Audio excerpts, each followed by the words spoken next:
Hello friends, দেখো আমি সকাল সকাল চলে এসেছি রান্নাঘরে। আর দেখো মাথায় মনে হচ্ছে পুরো 1 কোটো তেল ঢেলে দিয়েছি।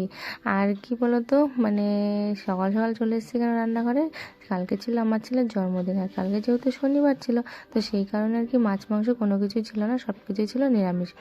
আর ছিল পনির, ভেজ ডাল, 5 রকম ভাজা, চাটনি, পায়েস, দই, মিষ্টি, মানে এসব আর কি।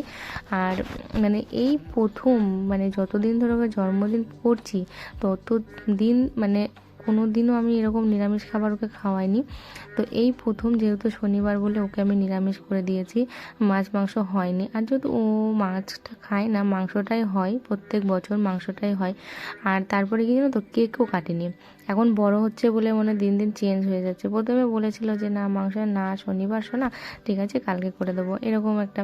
তো আর আমি একা হাতে সব কিছু করেছি, একটু টাইমটাও লেগে গেছিলো অনেকটা, প্রায় 2টো 2:30 বেজে গেছিলো। আর ওর প্রচণ্ড খিদে পেয়ে গেছিলো যে তাড়াতাড়ি দাও, এত ভালো ভালো খাবার দেখে সামনে থাকা যায়। আর দেখো আমি যা যা বানিয়েছি তোমাদেরকে সব কিছুই দেখিয়ে দিলাম। আর তারপরে ছেলেকে দিয়ে আমিও খেতে বসে গেছিলাম, যেহেতু আমিও সকাল থেকে না খেয়েছিলাম, যে ছেলেকে দেবো আগে তারপরে আমি খাবো।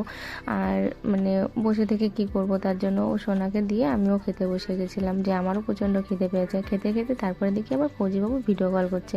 আমাদের কপালটা এরকম জানো তো, যা কিছু হোক না কেন সব কিছু ভিডিও কলে দেখাতে হবে। ছেলেকে মানে জন্মদিনের খাবার খাচ্ছে, সেটাও আর কি ভিডিও কলে দেখাচ্ছে। এই তো কিছুদিন আগে বাড়ির থেকে চলে গেল, কি করব, কিছু তো করার নেই, এটাই হচ্ছে ফৌজিদের লাইফ।